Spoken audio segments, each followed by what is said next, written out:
Penyidik Satreskrim Polres Oku Timur nyetop ke perkara tindak pidana penganiayaan ringan yang tidak nyenengke melalui restoratif justice. Bisa dilakukan henti lidik sesuai.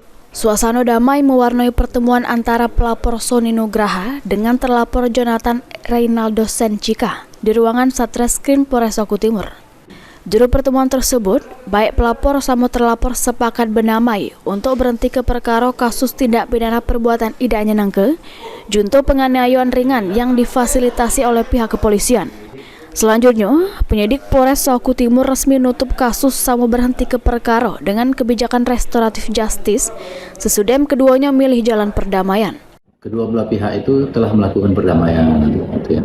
Kemudian adanya surat permohonan pencabutan laporan polisi, karena itu tidak menimbulkan keresahan, di kedua belah pihak maupun di masyarakat pada umumnya. Jadi sudah memenuhi syarat dan layak untuk kita laksanakan restoratif justice. Sebelumnya, sudah terjadi tindak pidana perbuatan tidak nyenengke, kasus penganiayaan ringan terhadap korban yang sudah dilakukan oleh terlapor atas nama Jonathan Reynaldo Senchika di Komplek Perumahan Kasabela Desa, Kota Baru Selatan, Kecamatan Martapura, Kabupaten Oku Timur, pada 13 Mei 2024 lewat. Elvan Rija Friadi, PAL TV.